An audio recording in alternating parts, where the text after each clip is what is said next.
المستقيم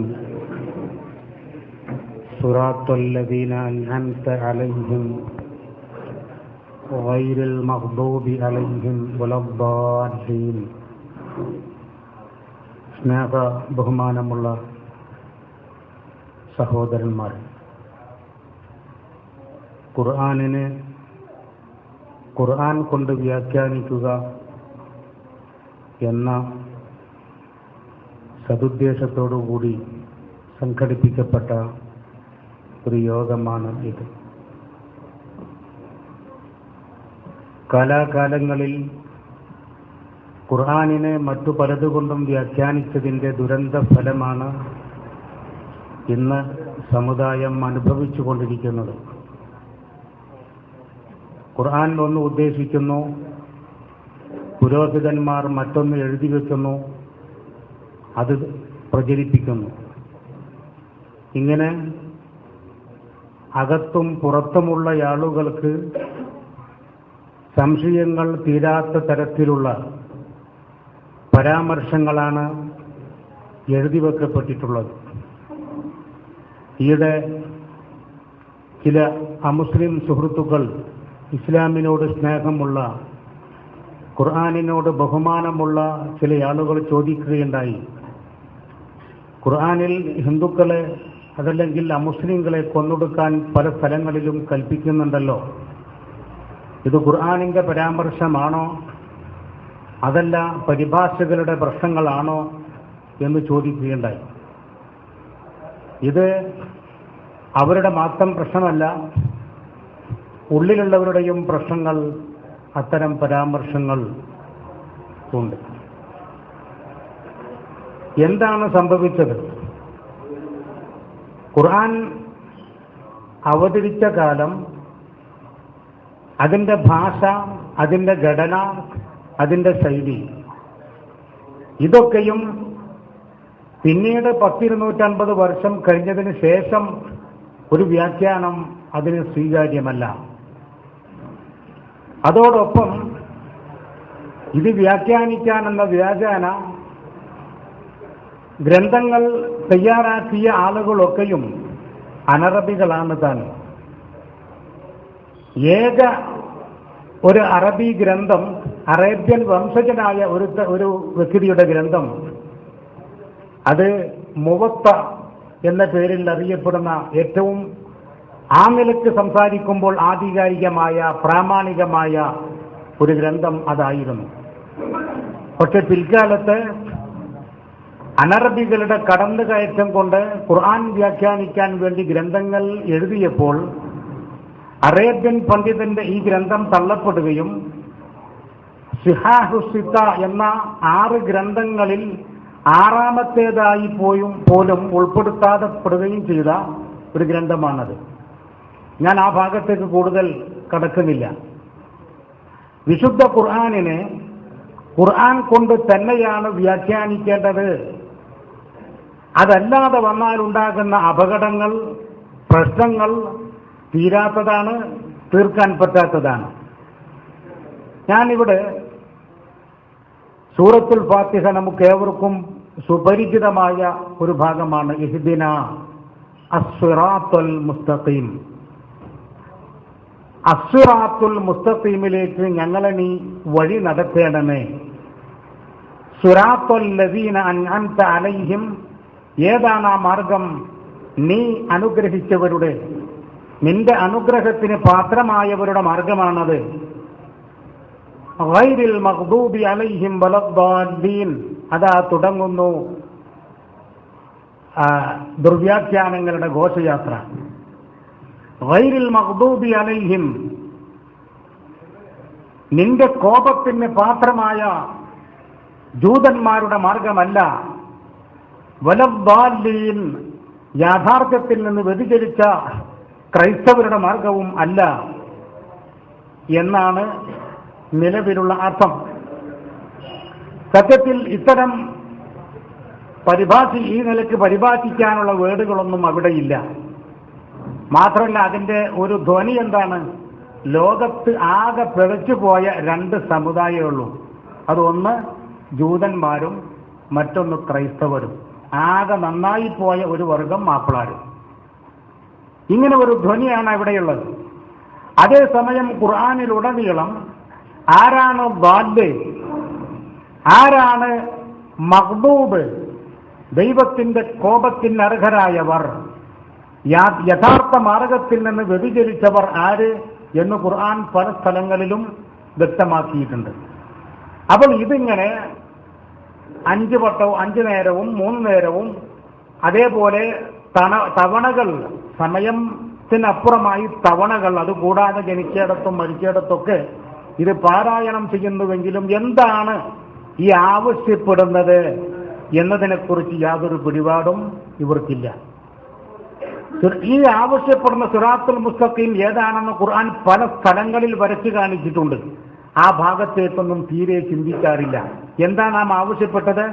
ഇഹ്ദിന, ഞങ്ങൾ നീ വഴി നടത്തണം, ഞങ്ങൾക്ക് നീ മാർഗം കാണിച്ചു തരണം. എങ്ങോട്ട്? അസ്സുറാത്ത് അൽ മുസ്തഖീം, നേർക്കുനേരെയുള്ള വളവും തിരിവുമില്ലാത്ത യാഥാർത്ഥ്യം ഉൾക്കൊള്ളുന്ന മാർഗം ഏതോ ആ മാർഗത്തിലേക്ക്. ഒന്നുകൂടി വ്യക്തമാക്കുന്നു, സിറാത്തല്ലദീന അൻഅംത അലൈഹിം, ആ വിഭാഗം ആളുകൾ ആരാണ്? നിന്റെ അനുഗ്രഹത്തിന് പാത്രമായവരാണ്. നിന്റെ നിയമങ്ങൾ അംഗീകരിക്കുന്ന, നിന്റെ പ്രവാചകന്മാരെ അംഗീകരിക്കുന്ന, നിന്റെ ആദർശം സ്വീകരിക്കുന്ന ആളുകൾ. ഇത് ഖുർആൻ മറ്റൊരു സ്ഥലത്ത് പറഞ്ഞത് എന്താണെന്നറിയോ?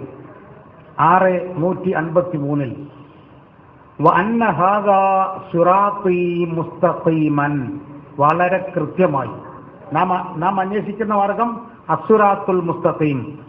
ഖുർആൻ പറയുന്നു വഅന്ന ഹാദാ സിറാത്തീ മുസ്തഖീമൻ, നിശ്ചയം ഇത്. നിലവിലുള്ള പരിഭാഷകളിലൊക്കെയും ഇവിടെ വലിയ കുഴപ്പമൊന്നും കാണിച്ചിട്ടില്ല. വഅന്ന ഹാദാ, നിശ്ചയം ഇത്, ഈ ഖുർആൻ. സിറാത്തീ മുസ്തഖീമൻ, നേർക്ക് നേരെ വളവും തിരിവുമില്ലാത്ത നേരെ ചൊവ്വയുള്ള മാർഗം അതാകുന്നു. ഫത്തബിഊഹു, നിങ്ങൾ അതിനെ ഫോളോ ചെയ്യുക. വലാ തത്തബിഉസ് സുബുൽ, മറ്റു മാർഗങ്ങളെ നിങ്ങൾ ഫോളോ ചെയ്യരുത്. ഫതഫറഖ ബികും അൻ സബീലിഹി, ഖുർആൻ മാർഗത്തിൽ നിന്ന് ഖുർആനിൻ്റേതല്ലാത്ത മാർഗം നിങ്ങൾ അവലംബിച്ചാൽ നിങ്ങൾ ഛിന്ന ഭിന്നമാകും. ذَلِكُمْ وَصَّاكُمْ بِهِ لَعَلَّكُمْ تَتَّقُونَ, നിങ്ങൾ ജീവിതത്തിൽ സൂക്ഷ്മത പുലർത്തുവാനും യാഥാർത്ഥ്യം കണ്ടെത്തുവാനും യാഥാർത്ഥ്യത്തിലൂടെ വഴി നടക്കുവാനും നിങ്ങൾക്ക് കരണീയമായിട്ടുള്ളത് ഇതാണ് നിങ്ങളുടെ ദൈവത്തിന്, ഈശ്വരന്, സർവേശ്വരന് നിങ്ങളോട് ഉപദേശിക്കാനുള്ളത്. ഇങ്ങനെ പല സ്ഥലങ്ങളിൽ വ്യക്തവും സ്പഷ്ടവുമായി ഖുർആൻ ഈ കാര്യം ബോധ്യപ്പെടുത്തുന്നുണ്ട്. പക്ഷേ ഖുർആൻ പഠിച്ചവരുടെ കാര്യം തന്നെ അപകടത്തിലാണ് എന്ന തരത്തിലുള്ള പ്രചരണം ഉണ്ടായപ്പോൾ പഴയ കാലങ്ങളിൽ തന്നെ ഖുർആൻ പഠിക്കുന്ന ഒരവസ്ഥയിൽ നിന്ന് ജനങ്ങൾ പിറകോട്ട് പോയി. ഞങ്ങൾ ഭാഷ പഠിച്ചുകൊണ്ടിരിക്കുന്ന കാലഘട്ടത്തിൽ ഉദാഹരണത്തിന് ചില ഉദാഹരണങ്ങളിലൂടെ ഭാഷാ നിയമം വ്യക്തമാക്കാൻ വേണ്ടി ഖുർആനിന്റെ സൂക്തങ്ങൾ വരും. ഈ നിയമം ഇന്നയിടത്തുണ്ട് എന്ന് പറഞ്ഞ് കാണിക്കാൻ വേണ്ടി. ആ സമയത്ത് എന്താണ് ഇതിന്റെ അർത്ഥം എന്ന് ഗുരുനാഥന്മാരോട് ചോദിച്ചാൽ ഗുരുനാഥന്മാരുടെ മറുപടി അർത്ഥം പറയാൻ പാടില്ല, പിഴച്ചു പോകും എന്നാണ്. ഖുർആൻ ആകെ പിഴച്ചവരെ നന്നാക്കാനും പിഴവില്ലെന്ന് സന്മാർഗത്തിലേക്ക് നയിക്കാനുമാണ് ഖുർആൻ എന്ന് ഉടനീളം പറയുന്നു. അങ്ങനത്തെ ഖുർആനിന്റെ സൂക്തങ്ങൾ പഠിച്ചാൽ അതിനർത്ഥം പറഞ്ഞാൽ പിഴച്ചു പോകും എന്ന ആ ധാരണ ഏതെങ്കിലും ഒരു പുരോഹിതന്റേതല്ല, മറിച്ച് മൊത്തത്തിൽ പുരോഹിത വർഗത്തിൻ്റെതാണ്. അവിടുന്ന് കുറെ മാറ്റം വന്നപ്പോഴാണ് പിന്നെ നമ്മുടെ നാട്ടിൽ പരിഭാഷകളും കാര്യങ്ങളൊക്കെ ആയത്. പക്ഷെ എന്താ ഫലം? ഒരു കാര്യം ഉണ്ടായില്ല. ഒരാൾ കൊന്നു എന്ന് എഴുതിയപ്പോൾ ഇവിടെ വധിച്ചു എന്ന് എഴുതും, അതല്ലെങ്കിൽ മോഷ്ടിച്ചു എന്ന് എഴുതുന്ന പുറത്ത് കട്ടു എന്ന് എഴുതും. ഈ ഒരു വ്യത്യാസമല്ലാതെ പരിഭാഷകൾ തമ്മിലുണ്ടായില്ല. ഇങ്ങനെ ഏറ്റവും ആദ്യം പരിഭാഷ ചെയ്തവൻ ആരോ അയാളെ കോപ്പിയടിച്ചുകൊണ്ട് അയാൾക്ക് സംഭവിച്ച അബദ്ധങ്ങൾ മുഴുവനും, അത് കൂടാതെ പോരാത്തതിന് വേറെ പുതിയ അബദ്ധങ്ങളും സംഭവിച്ചുകൊണ്ടുമാണ് നിലവിലുള്ള പരിഭാഷകൾ ഉള്ളത്. നേരത്തെ ഇവിടെ പരാമർശിച്ചല്ലോ, വജഅൽനാ മിൻ ബൈനി ഐദീഹിം സദ്ദൻ, വമിൻ ഖൽഫിഹിം സദ്ദൻ, അവരുടെ പിന്നിലും സദ്, മുന്നിലും സദ്, മതിൽ കെട്ടുകൾ. ഇത് എങ്ങനെയാണ്, ആരാണ് ഈ മതിൽ കെട്ടുന്നത്? അത് അവർ സ്വയം കെട്ടുന്നതാണ്. എന്താണ് പിന്നിലും മുന്നിലും കെട്ടുന്നതിന്റെ ലക്ഷ്യം? മുന്നിൽ കെട്ടുന്നതിന്റെ ലക്ഷ്യം, ഞങ്ങൾക്ക് ഇനി അങ്ങോട്ട് മുന്നോട്ട് പോകാൻ കഴിയില്ല, മുന്നോട്ട് പോകേണ്ടതില്ല, കാരണം ഇത് മതി, എമ്പാടും കൊടുക്കാനും പുതക്കാനും വിരിക്കാനും മാത്രം ഞങ്ങൾ ഇപ്പോൾ ആയിട്ടുണ്ട് സന്മാർഗത്തിൽ, ഇതിനപ്പുറത്തേക്കുള്ള സന്മാർഗത്തെക്കുറിച്ച് ഞങ്ങൾ കേൾക്കുന്നില്ല, ഞങ്ങൾക്ക് കേൾക്കണ്ട. ചെവിയിൽ വിരൽ വെക്കുന്നൊക്കെയുള്ള പ്രയോഗം കണ്ടില്ലേ ഖുർആനിൽ പല സ്ഥലങ്ങളിലും? എന്താണത്? ആരും അങ്ങനെ വെക്കൂല. ഇവിടുത്തെ ഏതെങ്കിലും ഒരു ടോപ്പ് ഖുറാഫിയുടെ മുന്നിൽ നിന്ന് ഖുർആൻ പറഞ്ഞു കഴിഞ്ഞാൽ അയാൾ ഇങ്ങനെ വെക്കുമോ? ഇല്ല. മറിച്ച് അവരുടെ ചിന്തയാണത്, ഞങ്ങൾക്കൊന്നും വേണ്ട, സന്മാർഗത്തിന്റെ അത്യുന്നതിയിൽ ഞങ്ങൾ ഇപ്പോൾ തന്നെ എത്തിക്കഴിഞ്ഞിട്ടുണ്ട്, ഇനി ഒന്നും ഞങ്ങൾക്ക് കേൾക്കണ്ട. പിന്നെ പിറകോട്ടും മതിൽ. അതെന്താ? ഈ അവസ്ഥയിൽ നിന്ന് ഞങ്ങൾ പിറകോട്ട് പോകരുത്, ഞങ്ങൾ ഇവിടെ തന്നെ നിൽക്കണം. കാരണം ഞങ്ങളുടെ കാരണന്മാരൊക്കെയും ഈ അവസ്ഥയിലാണ് ഞങ്ങൾ കണ്ടത്. അവർക്ക് കിട്ടാത്ത ഒരു സ്വർഗം ഞങ്ങൾക്ക് വേണ്ട. അവരെല്ലാം നരകത്തിലേക്കാണ് പോകുന്നതെങ്കിൽ ഞങ്ങളും റെഡിയാണ് ആ നരകത്തിലേക്ക് പോകാൻ. അവലൗ കാന ആബാഉഹും ലാ യഖിലൂന ശൈഅൻ വലാ യഹ്തദൂൻ, അവരുടെ പൂർവ്വപിതാക്കന്മാർ യാതൊന്നും ചിന്തിക്കാത്തവരായിട്ടും യാതൊന്നും ആലോചിക്കാത്തവരായിട്ടും അവരുടെ നിലപാട് ഇത് തന്നെയാണോ എന്ന് ഖുർആൻ വിമർശനത്തോടു കൂടി ചോദിക്കുന്നുണ്ട്. ഇന്നും ജനങ്ങളുടെ മനസ്സ് അവിടെയാണ്. നമ്മുടെ വീട്ടിലുള്ള ഉമ്മമാര്, ഉപ്പാപ്പന്മാര്, പ്രായം ചെന്ന ആളുകളുടെ മനസ്സെന്താണ്? ഇതിനപ്പുറത്തേക്കൊന്നും പോണ്ട. ഇസ്ലാം എന്താണെന്ന് ഇവിടെ സവിസ്തരം പ്രതിപാദിക്കപ്പെട്ടിട്ടുണ്ട്. അത് റസൂലുള്ളാഹിന്റെ സഹാബത്തും താബിഈങ്ങളും താബിഉ താബിഈങ്ങളും അങ്ങനെ സലഫുസ് സാലിഹീങ്ങൾ എത്ര ആൾക്കാരായി? റസൂലുള്ളാഹി, സഹാബത്ത്, അങ്ങനെ അങ്ങനെ അങ്ങനെ അങ്ങനെ. സത്യത്തിൽ ഈ പറയുന്ന ഈ പരാമർശങ്ങൾ മുഴുവനും 100% ഖുർആനിക ദൃശ്യ യാഥാർത്ഥ്യത്തോട് നിരക്കാത്തതും ഖുർആൻ വിരുദ്ധവുമാണ്. നമ്മുടെ ധാരണ സ്വഹാബി എന്ന് പറഞ്ഞാൽ സ്വർഗത്തിൽ കടക്കുന്നവരും സ്വർഗം കൊണ്ട് വാഗ്ദാനം ചെയ്യപ്പെട്ടവരുമാണ്. നമ്മുടെ ഉദ്ദേശിച്ചിട്ടുള്ള പരിപാടി നമുക്കറിയാലോ. ആ പരിപാടി ഇൻഷാ അല്ലാഹ് ഇവിടെ തുടങ്ങാൻ പോവുകയാണ്. അതിനു മുൻപ് വളരെ നമുക്ക് കാര്യങ്ങൾ പെട്ടെന്ന് പിടികിട്ടുന്ന 1-2 പരാമർശങ്ങൾ ഞാൻ നടത്താം. സാക്ഷാൽ മുഹമ്മദുർ റസൂൽ അദ്ദേഹം പറഞ്ഞതും അദ്ദേഹത്തോട് പറയാൻ കൽപ്പിച്ചതുമായ ഒരു കാര്യം എന്താണെന്നറിയോ? എന്നെക്കുറിച്ചും നിങ്ങളെക്കുറിച്ചും എന്താണ് സംഭവിക്കുക എന്ന് പോലും എനിക്കറിയില്ല എന്ന ഒരു പരാമർശം ഖുർആനിൽ കാണാം. ലാ അദ്രി മാ യുഫ്അലു ബി വലാ ബിക്കും, എനിക്കും നിങ്ങൾക്കും എന്താണ് സംഭവിക്കാൻ പോകുന്നത് എന്നതിനെ കുറിച്ച് പോലും ഒരു കൃത്യമായി എനിക്ക് പറയാൻ സാധിക്കുന്നില്ല എന്ന് പറഞ്ഞാൽ മനുഷ്യന്റെ ഒരു ശരാശരി മനുഷ്യന്റെ നിസ്സഹായത. പക്ഷേ അങ്ങനത്തെ ആ പ്രവാചകൻ എന്ത് ചെയ്തു പോൽ ഇങ്ങനെ ചൂണ്ടിക്കൊണ്ട് പറഞ്ഞു, അബൂബക്കറും ഫിൽ ജന്ന, ഉമറു ഫിൽ ജന്ന, ഉസ്മാൻ ഫിൽ ജന്ന. അബൂബക്കർ സ്വർഗത്തിലാണ്, ഉമർ, ഉസ്മാൻ, അലി, ത്വൽഹ, സുബൈർ, അങ്ങനെ 10 ആൾക്കാരെ എണ്ണി. ബാക്കിയുള്ളവരുടെ കാര്യം പോക്കാണെന്നർത്ഥം. ഇവർ തന്നെ പറയുന്നു ലക്ഷക്കണക്കായ സ്വഹാബികൾ, ഹജ്ജത്തുൽ വിദായിലൊക്കെ ലക്ഷക്കണക്കിന് സ്വഹാബികളെ അഭിസംബോധന ചെയ്തുകൊണ്ട് പ്രവാചകൻ പ്രസംഗിച്ചു, അങ്ങട്ടാക്കി ഇങ്ങട്ടാക്കി എന്നൊക്കെ പറയും. അതിൽ ആരൊക്കെ അവിടെ ഉണ്ടായിട്ടുണ്ടെങ്കിലും അവരുടെ കാര്യമൊക്കെ പരാജയമാണ്. കാരണം സ്വർഗത്തിലേക്ക് ആരേ ഉള്ളൂ? 10 ആൾക്കാരുടെ കാര്യം ഉറപ്പുള്ളൂ, ബാക്കിയുള്ളവരുടെ കാര്യം വെയിറ്റ് ലിസ്റ്റിലാണ്. കയറാം കയറാതിരിക്കാം. ഇത്തരം ഒരു പരാമർശം പ്രവാചകന് ചെയ്യാൻ സാധിക്കുമോ? തന്നെക്കുറിച്ച് പോലും എന്ത് സംഭവിക്കുമെന്ന് നിശ്ചയമില്ലാത്ത ഒരു പ്രവാചകൻ, പച്ചയായ പ്രവാചകൻ, ആ പ്രവാചകൻ ഏതെങ്കിലും 10 ആളുകളെ വിളിച്ചുകൊണ്ട് അവർക്ക് സ്വർഗം വാഗ്ദാനം ചെയ്യുക. നോക്കൂ നിങ്ങൾ, ഈ മുജാഹിദീങ്ങളൊക്കെ മുസ്ലിങ്ങളാകാൻ ഈ ഒരൊറ്റ ഹദീസ് മാത്രം മതിയായിരുന്നു. അവർക്ക് ഇസ്ലാമിനോട് സ്നേഹവും ഖുർആനിനോട് സ്നേഹവും ഹദീസിനോട് ദേഷ്യവും ഉണ്ടാകാൻ ഈ ഒരൊറ്റ ഹദീസ് മാത്രം മതിയാകുമായിരുന്നു. പക്ഷെ അന്ധത, ഖുർആനിനോടുള്ള ആ അന്ധത, അറിഞ്ഞോ അറിയാതെയോ വരുന്ന ആ വിരോധം അവരെ ഒരു ക്യാൻസർ പോലെ ബാധിച്ചു. അതാണ് സംഭവിച്ചത്. അപ്പോൾ വിശുദ്ധ ഖുർആനിലാണ് വിശുദ്ധ ഖുർആനാണ് ഇസ്ലാമിന്റെ പ്രമാണം.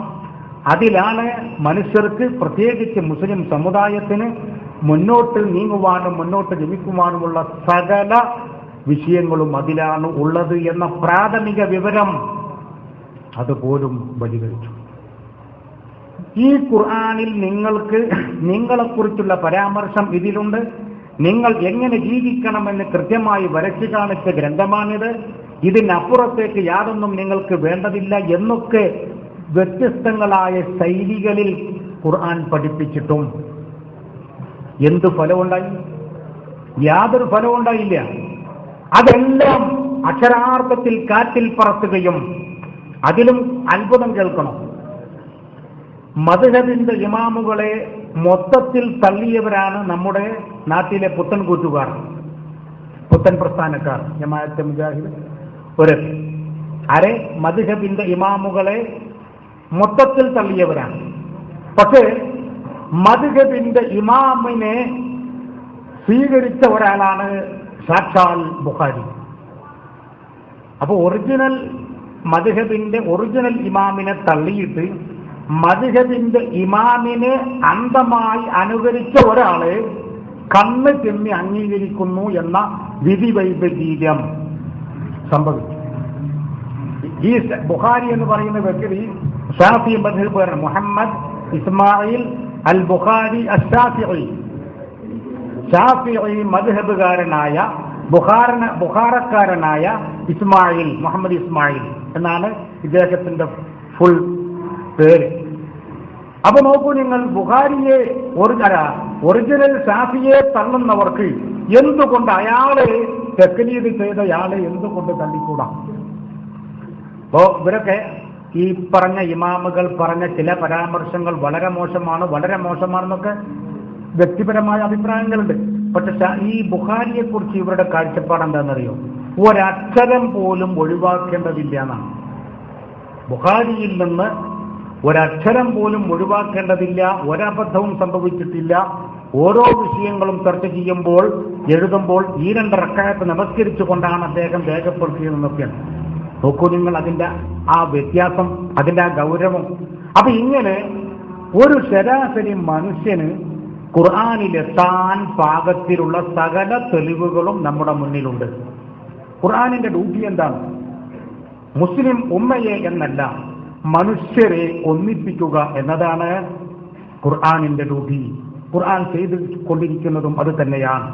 പക്ഷേ ഹദീസിന്റെ ഡ്യൂട്ടി എന്താണെന്നറിയുമോ? മുസ്ലിങ്ങള് എന്നല്ല, മനുഷ്യരെ എത്രത്തോളം വിഭജിക്കാൻ, ഗ്രൂപ്പുകളാക്കാൻ, തരം താഴ്ത്താൻ സാധിക്കുമോ, സംഘടിത ശക്തിയെ നശിപ്പിക്കാൻ സാധിക്കുമോ അത്രത്തോളം ചെയ്തുകൊണ്ടിരിക്കുന്നു. ഇന്ന് നാം കാണുന്ന വർത്തമാന സംഭവങ്ങൾ അതാണ്. ഒരു കാലത്ത് സമുദായത്തിൽ മൂടുറച്ചുപോയ അന്ധവിശ്വാസങ്ങൾക്കെതിരെ സന്ധിയില്ലാ സമരം നടത്തിയ ഒരു പ്രസ്ഥാനം നമ്മൾ സാധാരണ ഭാഷ ഉപയോഗിച്ച് പറഞ്ഞാൽ സക്കറാത്തിന്റെ ഹാലിലാണ് ഇപ്പോഴുള്ളത്. അല്ലേ? എന്താ കാര്യം? അത് വേറെ ഒരു പ്രശ്നവും ഇവർക്കില്ല. ഖുർആനിൽ നിന്ന് വ്യതിചലിച്ചു എന്നത് മാത്രമാണ് പ്രശ്നം. ജിന്നിന്റെ ഹാലിളക്കം പൊളിക്കൽ, ഇങ്ങനെ പല സ്ഥലങ്ങളിലും ആദ്യം 1, പിന്നെ 2, പിന്നെ 3, 4ാമത്തെ ഗ്രൂപ്പാണ് ഇപ്പോ ഈ ഹാലിളക്കം നടന്നുകൊണ്ടിരിക്കുന്നത്. എന്താ കാര്യം? ഇത് അപ്പുറത്തുള്ള ആളുകൾ, നമ്മൾ താമസിക്കുന്നത് പാകിസ്ഥാനിലല്ല, അത് അൽഹംദുലില്ലാഹ് ഭാഗ്യം. ഇന്ത്യ രാജ്യത്ത് ഒരുപാട് മതങ്ങൾ, ആദർശങ്ങൾ, ജാതികൾ, ഉപജാതികൾ താമസിക്കുന്ന ഈ രാജ്യത്ത് നിന്നുകൊണ്ട് ഖുർആൻ ഓതിക്കൊണ്ട് പറയുന്നു, ഖുർആനിന്റെ സൂക്തങ്ങൾ ഓതിക്കൊണ്ട് പറയുന്നു, ജിന്ന് അതൊരു ഭീകര സംഭവമാണ്, അതൊരു ഭീകര ജീവിയാണ്. നിങ്ങളുടെ മുറ്റത്തേക്ക് ചുടുവെള്ളം ഒഴിക്കുമ്പോൾ ശ്രദ്ധിക്കണം, ജിന്നുണ്ടാകും. അതേപോലെ നിങ്ങൾ വാതിലടക്കുമ്പോൾ ശ്രദ്ധിക്കണം, ജിന്ന് ഉള്ളിൽ തൊടും. ഇങ്ങനെ ഇതൊക്കെ കേൾക്കുമ്പോ സാക്ഷാൽ അന്ധവിശ്വാസത്തിന്റെ ഹോൾസെയിൽ നേതാക്കന്മാരെ ഇവിടെ ഉണ്ട്. അവർ ചിരിക്കുക. ഇന്റർനാഷണൽ ബിസിനസ്സുകാർ ഖുറാഫാത്തിന്റെ 24 കാരറ്റ് ഖുറാഫികൾ ഇവിടെയുണ്ട്. അവർ ചിരിക്കാണ്. കാരണം ദുനിയാവിൽ ഇക്കാലമത്രയും ഇത്തരം പരാമർശങ്ങൾ ഇവർ നടത്തിയിട്ടില്ല. അങ്ങനത്തെ ആ സാഹചര്യത്തിൽ ഖുർആനിന്റെ സൂക്തങ്ങൾ ഓതിക്കൊണ്ട് പറയുന്നു ജിന്നിനെ കുറിച്ച്. അടിച്ചിറക്കാൻ വേറെ ചില ആളുകൾ ചൂരൽ പ്രയോഗം നടത്താൻ പെൺകുട്ടികളുടെ മാനസികമായ ചില അസ്വസ്ഥതകൾ പ്രകടിപ്പിച്ച പെൺകുട്ടികൾക്ക് ജിന്ന് കയറിയതാണെന്നും പറഞ്ഞ് മുജാഹിദ് പ്രസ്ഥാനത്തിന് നേതാക്കന്മാർ ചൂരൽ പ്രയോഗം നടത്തി സംഭവങ്ങൾ ഏറെ. ഇതൊക്കെ എവിടെ നിന്നാണ് കിട്ടിയത്? ഖുർആനിൽ നിന്ന് കിട്ടില്ല എന്ന് ഉറപ്പല്ലേ? കാരണം ഖുർആനിന്റെ ലക്ഷ്യം എന്താണ്? ഛിന്ന ഭിന്നമാക്കലല്ല, മറിച്ച് ഒന്നിപ്പിക്കലാണ്. ഹദീസിന്റെ ദൂതി നേരെ തിരിച്ചു. മാത്രമല്ല, എത്ര ഗ്രൂപ്പ് ഉണ്ടാക്കുമ്പോഴും, ഇതൊക്കെ നിങ്ങൾ ശ്രദ്ധിക്കണേ, എത്ര ഗ്രൂപ്പ് ഉണ്ടാക്കുമ്പോഴും ഉണ്ടാക്കുന്നവർക്ക് മനസ്സമാധാനം ഉണ്ടാവും. അതെങ്ങനെയാണെന്നറിയോ? അതുണ്ട്. കാരണം പ്രവാചകൻ പറഞ്ഞ പോലെ ബനൂ ഇസ്രായേല്യർ 72 വിഭാഗങ്ങളായി അധപ്പതിച്ചു.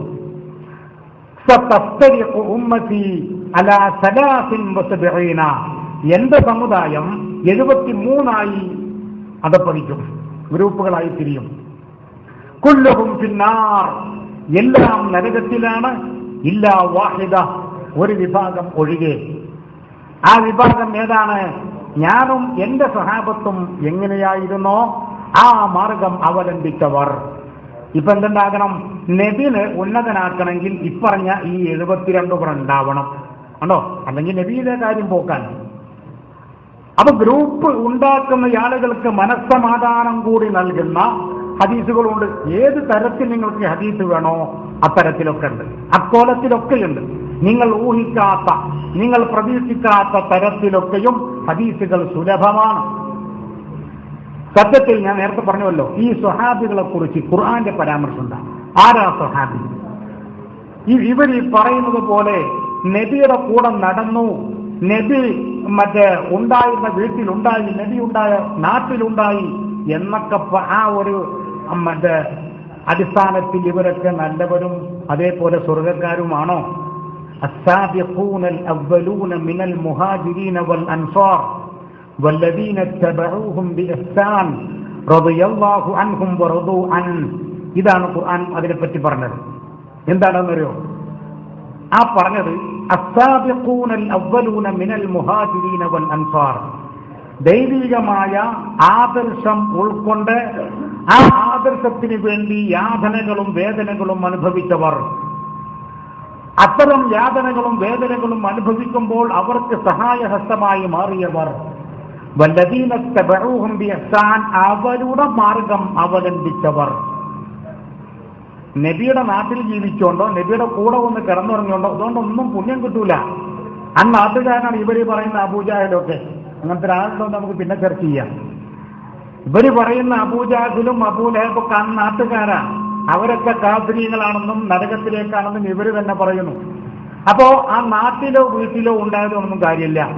നബിയുടെ ഖുർആൻ പ്രഭാഷണങ്ങളും ഖുർആൻ അധ്യാപനങ്ങളും ഉൾക്കൊള്ളുകയും അത് അംഗീകരിക്കുകയും അതിന്റെ ഉയർച്ചക്കും വളർച്ചയ്ക്കും വേണ്ടി പ്രവർത്തിക്കുന്നവരുമാകണം. അതേ പാത പിന്തുടർന്നവരുമാകണം. അവരെ റളിയല്ലാഹു അൻഹും വറദു അൻഹു, അള്ളാഹ്ക്ക് അവരെയും തൃപ്തിയാണ്, അവർക്ക് അള്ളാഹുവിനെയും തൃപ്തിയാണ്. അവരുടെ കാര്യം മാത്രമേ രക്ഷപ്പെടുകയുള്ളൂ എന്നാ ഖുർആൻ പറഞ്ഞത്. ഇവിടെ അസ്ഹാബി കന്നുജൂം, എന്റെ സ്വഹാബികൾ നക്ഷത്ര തുല്യരാണ്. അവരിൽ ആരെ നിങ്ങൾ പിന്തുടർന്നുവോ നിങ്ങൾ സന്മാർഗം പുൽകി എന്നാണ്. ഇതേ നാവുകൊണ്ട് പിന്നെ പറയും, റസൂല് മരിച്ചു എന്ന് കേട്ടപ്പോഴേക്കൊരു സ്വഹാബി സ്വന്തം കണ്ണങ്ങോട്ട് കുത്തിപ്പൊട്ടിച്ചു. ഇസ്ലാമികാണോ? പറഞ്ഞത് ഇസ്ലാമികാണോ? അല്ല. അപ്പൊ പിന്നെ ഈ പറഞ്ഞ കക്ഷിയെയും പിന്തുടർന്നാൽ സ്വർഗം കിട്ടുന്നല്ലേ പറഞ്ഞത്? അപ്പൊ പിന്നെ ചപ്പടാക്കി കളിക്കുക, ഇത്രേ ഉള്ളൂ. ഇങ്ങനെ അസത്യങ്ങൾ തമ്മിൽ ഏറ്റുമുട്ടും, സത്യങ്ങൾ തമ്മിൽ ഏറ്റുമുട്ടുകയില്ല, ഉരസുകയില്ല എന്ന യാഥാർത്ഥ്യം നാം മനസ്സിലാക്കുക. നമ്മുടെ ഏറ്റവും മർമ്മപ്രധാനമായ വിഷയത്തിന് സമയം അനുവദിച്ചുകൊണ്ട് കൂടുതൽ നീട്ടിക്കൊണ്ടുപോകുന്നില്ല. ഖുർആൻ അത് ഒന്ന് മാത്രം, അതാണ് മനുഷ്യന്റെ പ്രത്യേകിച്ച് മുസ്ലിം ഉമ്മത്തിന്റെ പുരോഗതിക്ക്, വളർച്ചയ്ക്ക് നിദാനം. ഒന്നിലും സന്മാർഗം നമുക്ക് കാണാവതല്ല. മുസ്ലിം ഉമ്മയെ പ്രത്യേകിച്ചും ഒന്നിപ്പിക്കാൻ അള്ളാഹുവിന്റെ തെറ്റുപറ്റാത്ത ഗ്രന്ഥമായ ഖുർആനിനെ മാത്രമേ സാധിക്കുകയുള്ളൂ. അതിന്റെ വ്യാപനത്തിനും സംസ്ഥാപനത്തിനും വേണ്ടി പ്രവർത്തിക്കുക എന്നത് ഞാനടക്കം നമ്മുടെ എല്ലാവരുടെയും ഉത്തരവാദിത്തമാണ്. സ്ത്രീ പുരുഷ വ്യത്യാസം അതിലില്ല. ഓരോരുത്തർക്കും കഴിയുന്ന സംഭാവനകൾ മാനസികമായി, ശാരീരികമായി, വൈജ്ഞാനികമായി ആ തലത്തിലേക്ക് നൽകുക. അള്ളാഹുവിന്റെ അനുഗ്രഹം നാം ഏവരിലും സദാ വർഷിക്കുമാറാകട്ടെ എന്ന് ആത്മാർത്ഥമായി പ്രാർത്ഥിച്ചുകൊണ്ട് അതിന് അർഹരാകാൻ പ്രവർത്തിക്കണമെന്ന് ആഹ്വാനം ചെയ്തുകൊണ്ട് തൽക്കാലം നിർത്തുന്നു. വൽഹംദുലില്ലാഹി റബ്ബിൽ ആലമീൻ. സലാമുൻ അലൈക്കും.